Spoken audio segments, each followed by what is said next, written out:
Hello everyone, welcome to my channel. आज का हमारा टॉपिक है how metals and non metals combine.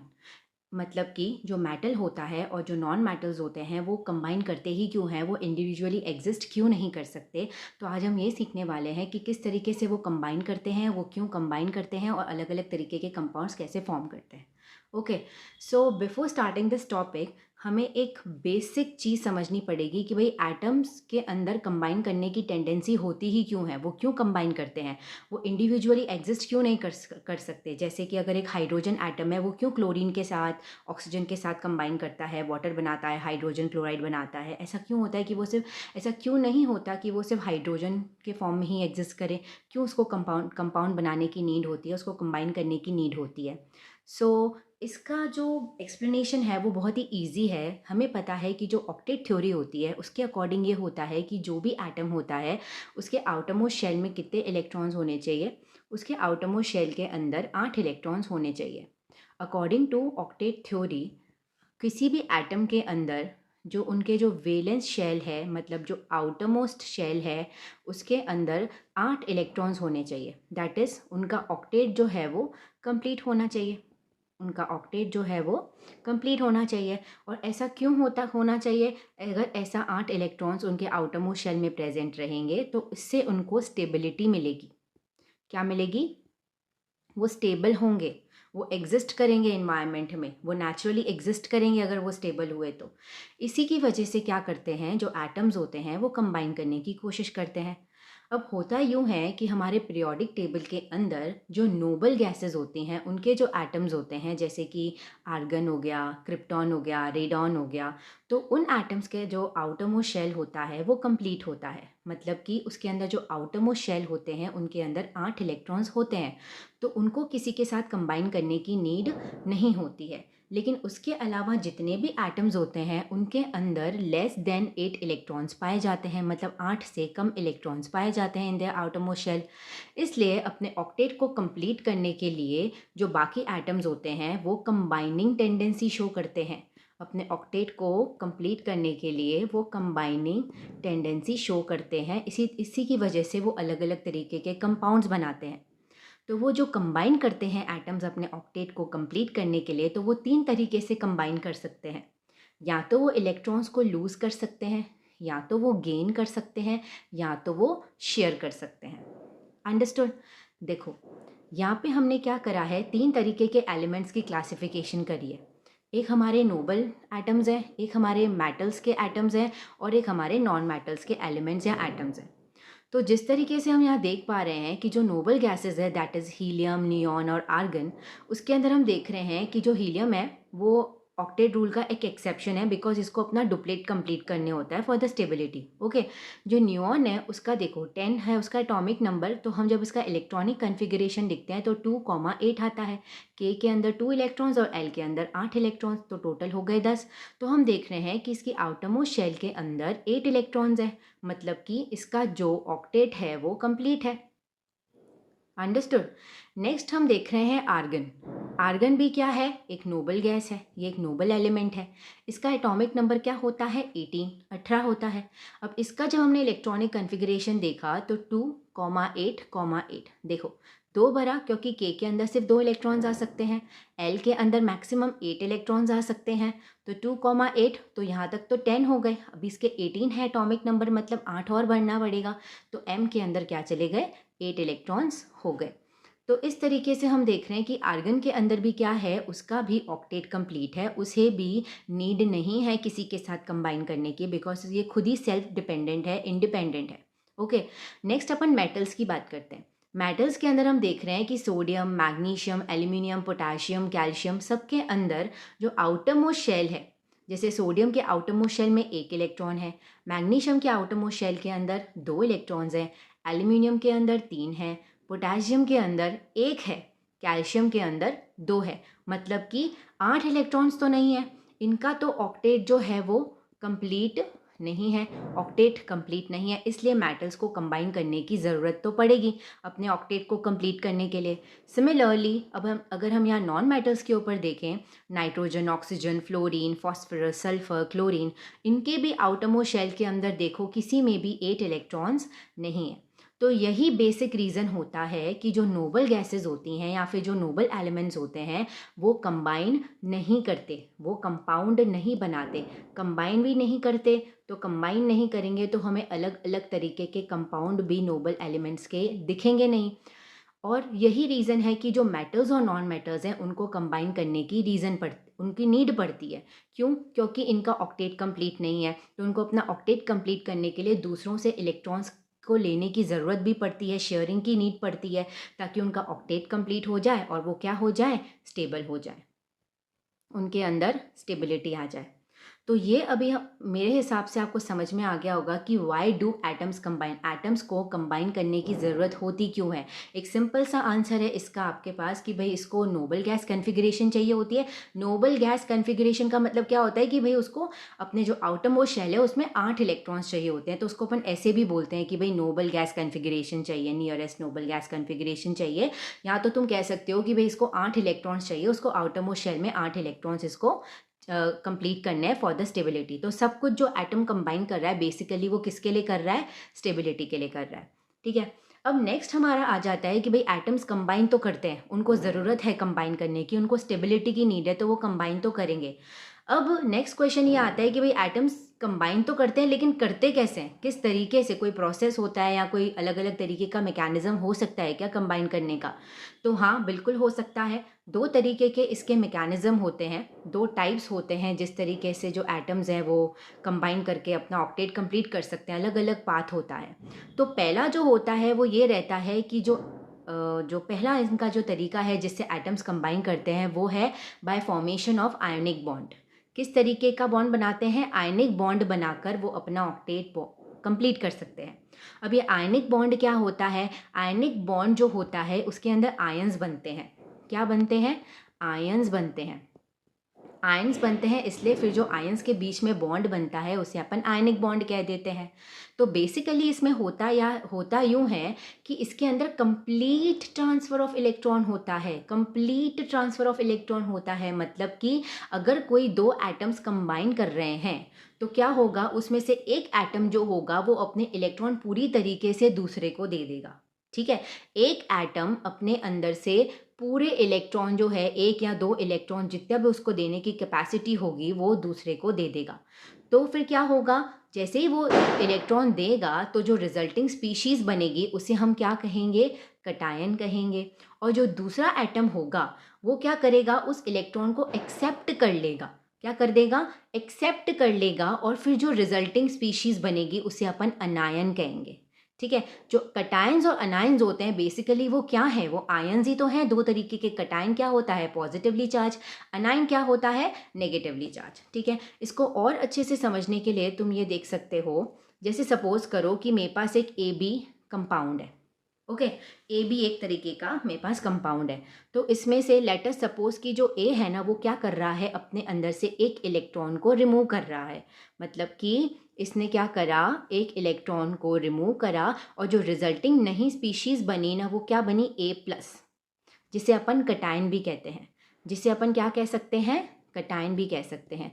अब आप बोलोगे कि मैम इसको कटायन क्यों कहा, बिकॉज हम जानते हैं कि कोई भी जो एटम होता है वो ओवरऑल न्यूट्रल होता है, जिस उसके अंदर जितने नंबर ऑफ इलेक्ट्रॉन्स होते हैं उतने ही नंबर ऑफ प्रोटॉन्स होते हैं। अब आप देख रहे हो कि जो एक एक एटम है उसने क्या कर दिया, एक इलेक्ट्रॉन को रिमूव कर दिया है। एक इलेक्ट्रॉन को रिमूव कर दिया तो मतलब अगर पहले वहाँ 10 इलेक्ट्रॉन्स और 10 प्रोटॉन्स थे तो अब क्या हो गया है, प्रोटॉन्स तो 10 के 10 हैं लेकिन इलेक्ट्रॉन्स कितने हो गए, 9 ही हो गए, 9 इलेक्ट्रॉन्स हो गए। तो बेसिकली मैं कह सकती हूँ कि प्रोटॉन का इंक्रीज हो गया है, प्रोटॉन का चार्ज डोमिनेट कर रहा है, और प्रोटॉन का चार्ज क्या होता है, पॉजिटिव, इसलिए वहाँ पे क्या आया, प्लस चार्ज आया। इसको कोई कोई +1 चार्ज भी कहता है। और ये जो चार्जेस डेवलप होते हैं वो डिपेंड करता है कि कितने इलेक्ट्रॉन्स रिमूव हुए। अगर एक इलेक्ट्रॉन रिमूव होता है तो +1 चार्ज आता है, 2 इलेक्ट्रॉन्स रिमूव होते हैं तो +2 आएगा, 3 इलेक्ट्रॉन्स रिमूव होंगे तो +3 चार्ज आएगा, एंड सो ऑन। ठीक है, तो देखो इस तरीके से क्या हुआ, कटायन की फॉर्मेशन तो हो गई। सिमिलरली अनायंस भी इसी तरीके से बनता है। क्या होगा, अब ये जो बी पार्ट है, जो हमारा बी एटम है, वो क्या करेगा, जो ए ने इलेक्ट्रॉन रिमूव कराना, वो क्या करेगा, बी उसको एक्सेप्ट करेगा, क्योंकि उसके पास एक्सेप्ट करने की काबिलियत है, उसके पास ये टेंडेंसी है। तो जो ए ने इलेक्ट्रॉन को अपने अंदर से रिमूव किया, बी उस इलेक्ट्रॉन को एक्सेप्ट करेगा, जिसकी वजह से जो रिजल्टिंग स्पीशीज बनेगी उसे अपन अनायन कहेंगे। B minus ion is known as anion कहेंगे। तो देखो यहाँ कटायन फॉर्मेशन हुआ या अनायन फॉर्मेशन हो गया, और इन दोनों कटायंस और अनायंस की वजह से जो इनके बीच में बॉन्ड बना उसे अपन ने क्या कहा, आयनिक बॉन्ड कहा। बॉन्ड क्यों बना, क्योंकि हमें पता है कि जो अपोजिटली चार्ज स्पीशीज़ होती हैं, दैट इज़ पॉजिटिव और नेगेटिव, वो एक दूसरे को अट्रैक्ट करती हैं। तो उन्होंने एक दूसरे को अपनी तरफ अट्रैक्ट किया by electrostatic force of attraction. कौन सा force, electrostatic force of attraction से एक दूसरे को अपनी तरफ अट्रैक्ट किया, और इनके बीच में एक बॉन्ड बना, जिससे क्या नाम दिया गया, आयनिक बॉन्ड का नाम दिया गया। अंडरस्टूड। नेक्स्ट आ जाता है कि भाई एटम्स जो है, एक तो आयनिक बॉन्ड बनाकर वो क्या कर सकते हैं, अपना ऑक्टेट कंप्लीट कर सकते हैं। नेक्स्ट आ जाता है कि वो शेयरिंग करके कर सकते हैं। किस तरीके से कर सकते हैं, इलेक्ट्रॉन्स को शेयरिंग करके कर सकते हैं। और फिर जब वो शेयर करते हैं इलेक्ट्रॉन्स, तो उनके बीच में जो बॉन्ड बनता है वो कोवेलेंट बॉन्ड बनता है। अब ये जो चीज़ है वो तुम बहुत इससे फेमिलियर हो, बिकॉज तुम कार्बन एंड्स कंपाउंड पढ़ के आए हो। उसके अंदर अपन ने हाइड्रोजन का मॉलिक्यूल, ऑक्सीजन का मॉलिक्यूल बनाना सीखा था। ठीक है, अपन ने हाइड्रोजन का मॉलिक्यूल कैसे बनाया था, जैसे हमने 2 हाइड्रोजन एटम्स आसपास रख दिए। एटॉमिक नंबर जो था हाइड्रोजन का 1 था, तो मतलब 1 इलेक्ट्रॉन है इसके अंदर, और दूसरे हाइड्रोजन में भी 1 इलेक्ट्रॉन ही होगा। अब हाइड्रोजन को क्या करना पड़ता है, अपना डुप्लेट कंप्लीट करना पड़ता है। तो ये क्या कर देगा, शेयरिंग करेगा, इसको 1 इलेक्ट्रॉन की ही और नीड है। तो मतलब इस H1 ने भी 1 ही इलेक्ट्रॉन दिया और H2 ने भी 1 ही इलेक्ट्रॉन दिया, लेकिन शेयर कैसे हुए, दोनों में इक्वली शेयर हुए। मतलब 1 वाले जो हाइड्रोजन है, फर्स्ट हाइड्रोजन जो है, उसने अपना इलेक्ट्रॉन और सेकेंड हाइड्रोजन का इलेक्ट्रॉन क्या कर दिया, शेयर कर दिया। सिमिलरली सेकेंड वाले ने क्या किया, उसने भी फर्स्ट वाला और खुद का इलेक्ट्रॉन क्या कर दिया, शेयर कर दिया, और इनके बीच में जो बॉन्ड बनता है उसे अपन क्या कहते हैं, कोवेलेंट बॉन्ड कहते हैं। इसके अंदर कंप्लीट ट्रांसफर ऑफ इलेक्ट्रॉन्स हुआ ही नहीं है, इसके अंदर पूरी तरीके से इलेक्ट्रॉन ए में से रिमूव हो गया था और वो बी में आ गया था। लेकिन इसमें ऐसा नहीं है, इसमें सिर्फ कॉमनली शेयरिंग होती है इलेक्ट्रॉन्स की। अंडरस्टूड। तो देखो अभी हमें ये समझ आ गया कि भाई एटम्स कंबाइन क्यों करते हैं, कैसे कैसे कर सकते हैं, हमने वो भी जान लिया। तो अपन अपने मेजर टॉपिक पे आ जाते हैं कि भाई मेटल्स और नॉन मेटल्स कंबाइन किस तरीके से करते हैं। तो जो मेटल्स और नॉन मेटल्स होते हैं वो बेसिकली क्या करते हैं, वो आयनिक बॉन्ड से ही अपना ऑक्टेट कंप्लीट करते हैं। मतलब कि वो कंबाइन किस तरीके से करेंगे, बाय फॉर्मेशन ऑफ कटायंस और अनायंस। और कटायंस और अनायंस कैसे बनते हैं, बहुत ईजी है, अपन ऊपर ही पढ़ के आए पहले वाले स्लाइड में कि जो कटायंस होते हैं उसमें क्या होता है कि इलेक्ट्रॉन्स लूज हो जाता है तो कटायन बन जाता है, और अगर इलेक्ट्रॉन्स एक्सेप्ट हो जाते हैं तो हमारा अनायंस बन जाता है। जैसे कि तुम इस डायग्राम में देख पा रहे हो कि एक जो एटम है इसके अंदर क्या है कि 3 यूनिट पॉजिटिव चार्ज है और 3 यूनिट ही क्या है, नेगेटिव चार्ज, +3 -3। तो ओवरऑल एटम के ऊपर कोई चार्ज नहीं रहा, मतलब कि वो न्यूट्रल हो गया। तो अब क्या हुआ, इसने क्या करा, एक इलेक्ट्रॉन को गेन कर दिया। क्या करा, एक इलेक्ट्रॉन को गेन कर दिया। तो अब हुआ क्या कि प्रोटॉन तो 3 ही है, लेकिन इलेक्ट्रॉन्स जो है वो 4 हो गए, तो ओवरऑल नेगेटिव चार्ज इंक्रीज हो गया। तो जो नेगेटिव चार्ज वाली स्पीशीज होती है उसे अपन क्या कहते हैं, अनायन ही तो कहते हैं। सिमिलरली हमने वापस वही लिया, एक न्यूट्रल एटम लिया जिसके अंदर 3 प्रोटॉन्स और 3 इलेक्ट्रॉन्स हैं। इस बार क्या कर दिया, इस एटम ने एक इलेक्ट्रॉन को लूज कर दिया, मतलब ये वाला या कोई सा भी जो 3 इलेक्ट्रॉन्स दिख रहे हैं उसमें से एक उसने रिमूव कर दिया। तो नेट क्या हुआ कि प्रोटॉन्स तो 3 ही रहे, लेकिन यहाँ पर क्या हो रहा है, इलेक्ट्रॉन्स की क्या हो गई, डेफिशिएंसी हो गई, जिसकी वजह से ओवरऑल पॉजिटिव चार्ज जो है प्रोटॉन के ऊपर वो बढ़ गया। तो अब जो पॉजिटिवली चार्ज स्पीशीज बनी उसे अपन क्या कहते हैं, कटायंस कहते हैं, कटायंस बन गए। अंडरस्टूड। अब ये जो कटायंस और अनायंस होंगे, इनके ऊपर, इसके ऊपर पॉजिटिव चार्ज रहेगा, इस पे नेगेटिव चार्ज रहेगा, ये एक दूसरे को अट्रैक्ट करेंगे, बिकॉज अपोजिट जो चार्जेस होते हैं वो एक दूसरे को अट्रैक्ट करते हैं। इलेक्ट्रोस्टैटिक फोर्स से अट्रैक्ट करेंगे। कौन सी फोर्स से अटैक करेंगे, इलेक्ट्रोस्टैटिक फोर्स से एक दूसरे को अट्रैक्ट करेंगे, जिसकी वजह से इनके बीच में एक बॉन्ड बनेगा जिसे अपन क्या कहेंगे, आयनिक बॉन्ड कहेंगे। ठीक है, अब नेक्स्ट एक बात समझने की ये है कि यहाँ मैंने लिखा है कि जो मेटल्स होते हैं ना उनके पास इलेक्ट्रॉन लूज करने की टेंडेंसी होती है, और जो नॉन मेटल्स होते हैं उनके पास इलेक्ट्रॉन एक्सेप्ट करने की टेंडेंसी होती है। ऐसा स्पेसिफिकेशन क्यों दिया गया है कि भाई मेटल्स ही इलेक्ट्रॉन्स लूज करेंगे और नॉन मेटल्स इलेक्ट्रॉन एक्सेप्ट करेंगे, तो इसको क्लियरली समझने के लिए अपन एक बार फिर से इस डायग्राम पे आ जाते हैं। देखो बहुत ही ईज़ी सा कंसेप्ट है और हमेशा ही काम आएगा, बहुत ही बेसिक सी चीज़ है और आनी भी चाहिए। देखो यहाँ पे अपन क्या देख रहे हैं, मेटल्स का एक बार अपन देखते हैं कॉन्फ़िगरेशन, सोडियम, पोटेशियम, मैग्नीशियम का देखते हैं। हम देख रहे हैं कि जो सोडियम है उसके आउटर मोस्ट शेल के अंदर क्या है, एक इलेक्ट्रॉन प्रेजेंट है। मैग्नीशियम के अंदर 2 है, एल्यूमिनियम के अंदर 3 है, पोटेशियम के अंदर 1 है और कैल्शियम के अंदर 2 है। करेक्ट।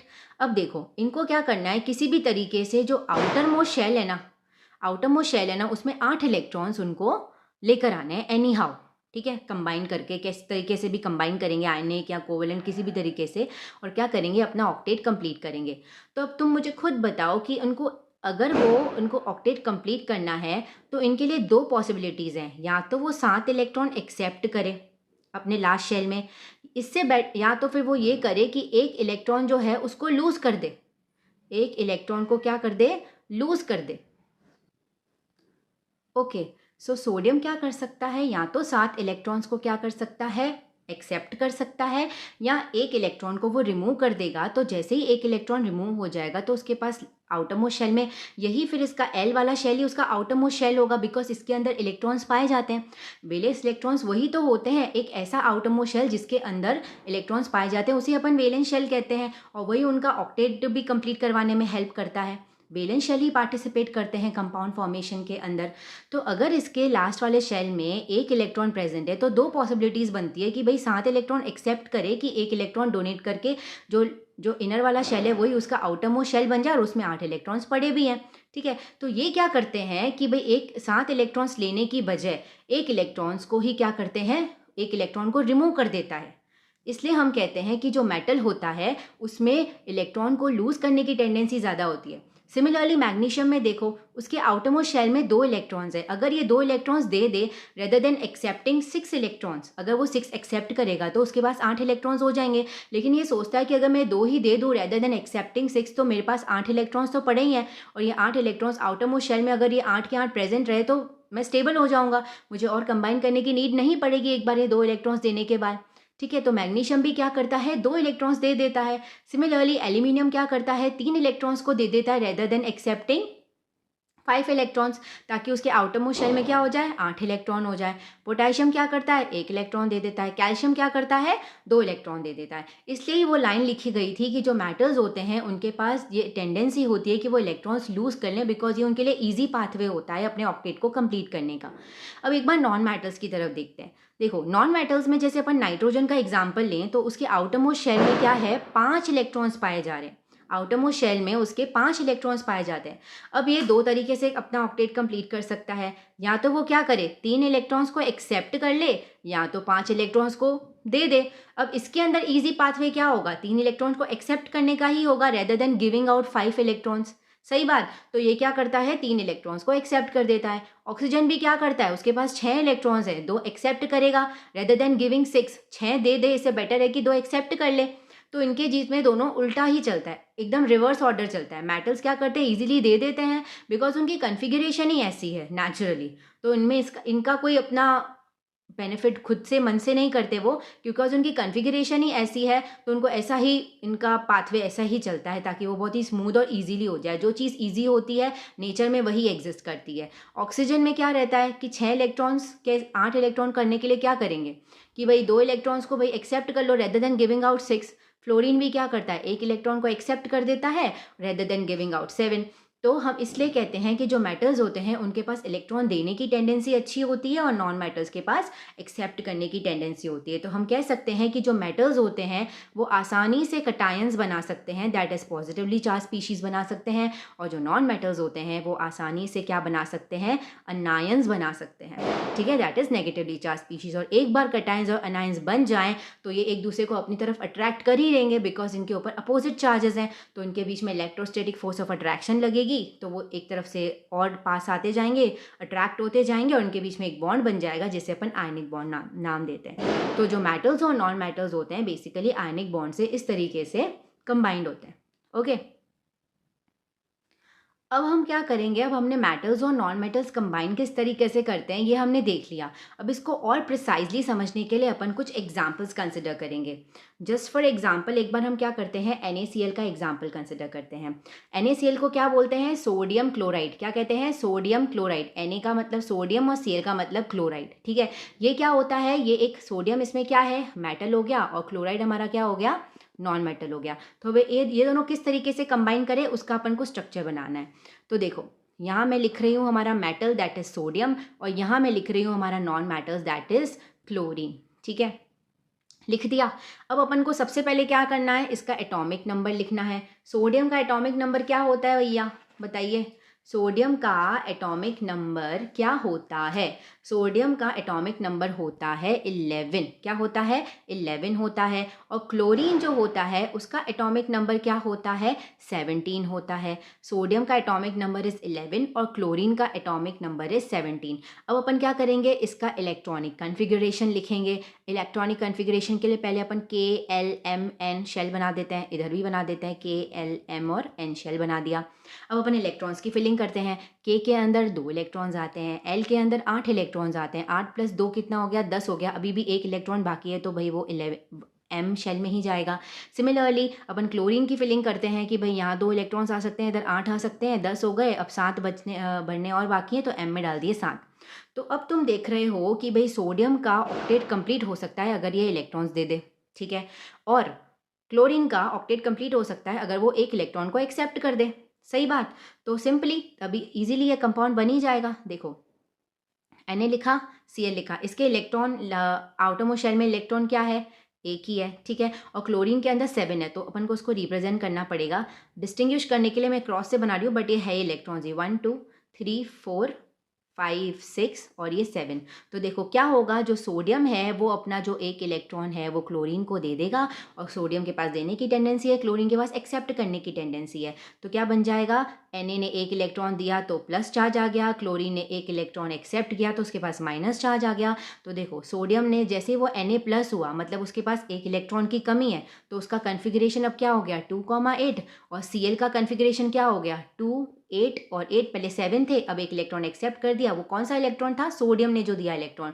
तो इसका भी ऑक्टेट कंप्लीट, इसका भी ऑक्टेट कंप्लीट। तो बेसिकली इस तरीके से हम NaCl लिखते हैं। और ये बात नोट करने की है कि जब भी अपन NaCl लिखते हैं तो उसके अंदर अपन चार्जेस को शो नहीं करते, क्योंकि जितना प्लस चार्ज है उतना ही माइनस चार्ज है, तो ओवरऑल कंपाउंड तो न्यूट्रल ही हो गया। इसलिए हम चार्जेस सेपरेट नहीं करते हैं। जब अपन कंपाउंड लिखते हैं तो अपन इसको न्यूट्रल फॉर्म में ही कंसिडर करते हैं। ओके, एक और एग्जाम्पल देखते हैं ताकि और अच्छे से समझ में आ जाए। नेक्स्ट एग्जाम्पल अपन किसका लेंगे, नेक्स्ट एग्जाम्पल अपन लेते हैं लिथियम फ्लोराइड का।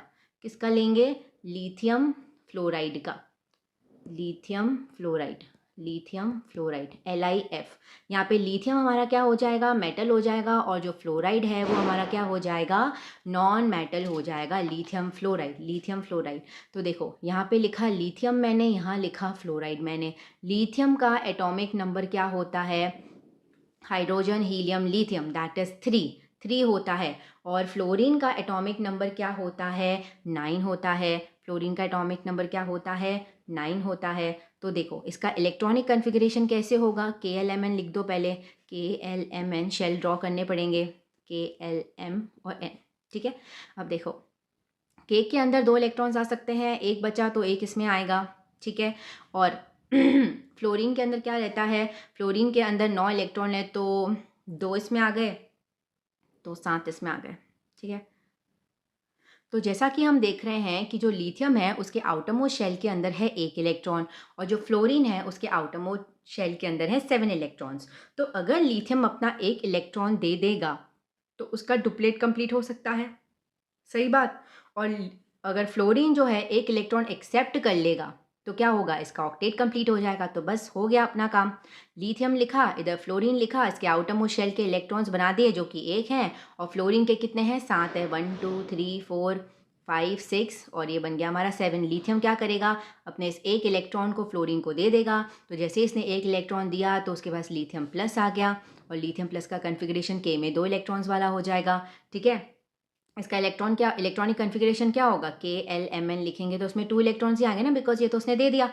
ठीक है, और फ्लोरीन में क्या रहेगा कि भाई इसके KLMn में अगर अपन फिलिंग करें तो इसके अंदर K के अंदर तो है 2, वो तो आए उसका तो कोई मतलब नहीं है क्योंकि वो इनरमोस्ट शेल है, और जो फ्लोरीन है उसके L शेल में क्या था, 7 इलेक्ट्रॉन्स थे। तो अब कितने हो गए, क्योंकि उसको लिथियम ने दे दिया तो 8 हो गए। अब क्योंकि इसने एक्सेप्ट कर दिए तो नंबर ऑफ इलेक्ट्रॉन्स बढ़ गए, तो उसके F माइनस आ गया। ठीक है, तो इस तरीके से ये कंपाउंड कैसे बन गया, लिथियम फ्लोराइड। और इसके अंदर भी प्लस माइनस चार्ज शो नहीं होता है, बिकॉज जितना पॉजिटिव चार्ज है उतना का उतना ही नेगेटिव।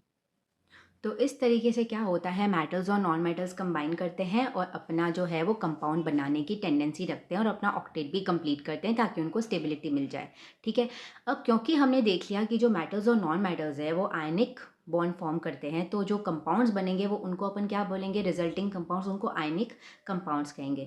तो अब हम क्या पढ़ने वाले हैं, प्रॉपर्टीज़ ऑफ आयनिक कंपाउंड। मतलब जो हमने NaCl बनाया, लिथियम फ्लोराइड बनाया, तो उनकी प्रॉपर्टीज़ क्या होती हैं, ये आयनिक कंपाउंड्स की प्रॉपर्टीज़ क्या होती हैं। सबसे पहले बात करते हैं हम फिजिकल स्टेट की। फिजिकल स्टेट की बात की जाए तो जो आयनिक कंपाउंड्स होते हैं वो यूजुअली क्या होते हैं, सॉलिड इन नेचर होते हैं। क्या होते हैं, सॉलिड इन नेचर होते हैं। और प्रिसाइजली इसको बताया जाए तो ये क्रिस्टलाइन सॉलिड होते हैं। क्या होते हैं, क्रिस्टलाइन सॉलिड होते हैं, बिल्कुल क्रिस्टल जैसे दिखते हैं। और क्रिस्टलाइन सॉलिड इसलिए बोला क्योंकि इनके अंदर जो अरेंजमेंट होता है एटम्स का वो बहुत ही ऑर्डर्ड मैनर में होता है, इसलिए हम इनको क्या बोलते हैं, क्रिस्टलाइन सॉलिड्स कहते हैं आयनिक कंपाउंड्स को। ठीक है, नेक्स्ट आ जाते हैं इनकी सॉल्युबिलिटी। सॉल्युबिलिटी की बात की जाए तो एक बहुत ही बेसिक सा एग्जांपल है, जो अपन टेबल सॉल्ट NaCl की बात करते हैं। अगर इसको मैं वाटर में मिक्स करूँगी तो बहुत झट से घुल जाता है, बहुत ईजिली डिजोल्व हो जाता है। ठीक है, तो है ना, NaCl जो है वो वाटर में क्या होता है, इजीली सॉल्यूबल हो जाता है। तो हम कह सकते हैं कि जो आयनिक कंपाउंड्स होते हैं उनकी सॉल्युबिलिटी काफ़ी ज़्यादा अच्छी होती है। ठीक है, नेक्स्ट आ जाता है इनका मेल्टिंग और बॉइलिंग पॉइंट। मेल्टिंग और बॉइलिंग पॉइंट का मतलब ये है कि इनको पिघलाने के अंदर या इनको बॉईल करने के अंदर कितना टेम्परेचर चाहिए होता है, कम चाहिए होता है, ज़्यादा चाहिए होता है, कैसा चाहिए होता है। तो देखो, यूजुअली जो मेल्टिंग और बॉइलिंग पॉइंट की बात करते हैं अपन आयनिक कंपाउंड्स की, तो हमें पता है कि कटाइंस और अनाइंस फॉर्म होते हैं आयनिक कंपाउंड में। तो इनके बीच का जो बॉन्ड होता है ना वो काफ़ी ज़्यादा स्ट्रॉन्ग बॉन्ड होता है। तो हम ये भी कह सकते हैं कि जो आयनिक कंपाउंड्स होते हैं उनका जो इलेक्ट्रोस्टैटिक अट्रैक्शन फोर्स होती है जिससे वो एक दूसरे से अट्रैक्ट होते हैं वो काफ़ी ज़्यादा स्ट्रॉन्ग होती है, जिसकी वजह से, और अगर ये बॉन्ड स्ट्रॉन्ग है तो इसको तोड़ने के लिए मुझे ज़्यादा एनर्जी देनी पड़ेगी। एनर्जी ज़्यादा देनी पड़ेगी, इसका मतलब देना पड़ेगा हीट ज़्यादा देनी पड़ेगी। ठीक है, टेम्परेचर ज़्यादा देना पड़ेगा। टेम्परेचर ज़्यादा देना पड़ेगा, इसका मतलब ये है कि जो आयनिक कंपाउंड्स होते हैं उनका मेल्टिंग पॉइंट और बॉइलिंग पॉइंट काफ़ी ज़्यादा अच्छा होता है। इनको काफ़ी ज़्यादा टेम्परेचर देना पड़ता है, मेल्ट करने के लिए भी और बॉईल करने के लिए भी। अंडरस्टूड। नेक्स्ट हमारा पॉइंट आता है कलर इन फ्लेम। ये एक नया टॉपिक है। इसका मतलब ये होता है कि जो अगर हम कोई आयनिक कंपाउंड लेते हैं, जैसे सपोज करो मैंने NaCl लिया, ठीक है, उसको मैंने एक छोटे से स्पून में रखा। किस में रखा, स्पून में रखा। स्पून को अपन साइंटिफिक लैंग्वेज में स्पैचुला कहते हैं। क्या कहते हैं, स्पैचुला कहते हैं। एक लंबी सी इसमें इससे स्टिक बनी हुई होती है और छोटा सा स्पेस होता है। इसके अंदर अपन क्या रखेंगे, अपना NaCl रखेंगे और उसको अपन थोड़ा सा फ्लेम में जलाएंगे। तो क्या होगा, उस फ्लेम का कलर चेंज हो जाएगा, फ्लेम का कलर चेंज हो जाएगा। तो तभी अपन बोलते हैं कि जो अलग अलग मेटल के कंपाउंड्स होते हैं ना, वो फ्लेम को अलग अलग कलर इम्पार्ट करते हैं। क्या करते हैं, अलग अलग कलर इम्पार्ट करते हैं। तो जो सोडियम क्लोराइड को अगर हीट करेंगे ना तो वो उसको येलो फ्लेम देता है। कैसी फ्लेम देता है, येलो फ्लेम देता है। उसी तरीके से अगर अपन पोटाशियम को हीट करेंगे, जैसे कि KCl, ठीक है, ये मेटल है, ये नॉन मेटल है। पोटाशियम एक मेटल हो गया, क्लोराइड एक नॉन मेटल हो गया। अगर अपन इसको भी फ्लेम में हीट करेंगे, स्पैचुला में रखकर हीट करेंगे, तो ये कैसी फ्लेम देगा हमें, पोटाशियम कैसी फ्लेम देगा, ये हमें वायलेट कलर की फ्लेम देगा। ठीक है, उसी तरीके से अगर अपन बेरियम को किसी सॉल्ट को हीट करेंगे तो वो हमें कैसी कलर देगा, वो हमें ग्रीन कलर देगा। तो हम देख रहे हैं कि अलग अलग जो मेटल के कंपाउंड्स हैं, आयनिक कंपाउंड्स हैं, वो अलग अलग कलर्स दे रहे हैं। सोडियम ने येलो दिया ना, पोटाशियम ने हमें वायलेट कलर दिया और बेरियम ने हमें ग्रीन कलर दिया। तो ये क्या होता है, एक तरीके से डिस्टिंग्विश भी कर सकते हैं कि भाई ये कौन सा मेटल इसके अंदर प्रेजेंट है। ओके, अब लास्ट बात कर देते हैं हम इलेक्ट्रिकल कंडक्टिविटी की। यूजुअली जो आयनिक कंपाउंड्स होते हैं ना, वो सॉलिड स्टेट के अंदर, जब वो सॉलिड स्टेट के अंदर प्रेजेंट होंगे तो वो कंडक्टिविटी शो नहीं कर सकते, वो कंडक्टिविटी शो नहीं कर सकते। लेकिन अगर ये मोल्टन फॉर्म में हुए या फिर लिक्विड फॉर्म में हुए तो वो बहुत ही अच्छे और बहुत ही बढ़िया कंडक्टर्स होंगे। इसका बहुत ही ऑब्वियस सा रीज़न है कि भाई अगर वो सॉलिड स्टेट में है तो उनकी जो मूवमेंट होगी काफ़ी ज़्यादा हिंडर्ड हो जाएगी, काफ़ी ज़्यादा हिंडर्ड मूवमेंट हो जाएगी, मूवमेंट काफ़ी ज़्यादा हिंडर्ड हो जाएगी, तो वो कैसे एक एक जगह से दूसरी जगह ट्रैवल कर पाएँगे? नहीं कर पाएँगे, तो वो कंडक्टिविटी भी शो नहीं करेंगे। सिमिलरली अगर अपन मोल्टन या लिक्विड फॉर्म में बात करते हैं, तो उनकी जो मूवमेंट है, वो इंक्रीज़ हो जाएगी। वो काफ़ी अच्छे से मूवमेंट कर पाएँगे, मूवमेंट काफ़ी आसानी से कर पाएँगे, तो क्या होगा? तो कंडक्शन आराम से कर सकते हैं। ठीक है, ये सब क्या रहा था हमारा फिज़िकल आयनिक कंपाउंड्स की नॉर्मल हमने प्रॉपर्टीज़ की बात कर ली। ओके, और उससे पहले हमने मेटल्स और नॉन मेटल्स कंबाइन क्यों करते हैं, किस तरीके के कंपाउंड बनाते हैं, अलग अलग तरीके से किस तरीके से फॉर्म कर सकते हैं, एटम्स क्यों कंबाइन करते हैं, ये सब हमने आज डिस्कस कर दिया। आई होप आपको ये सब समझ में आया होगा। Thank you so much for watching.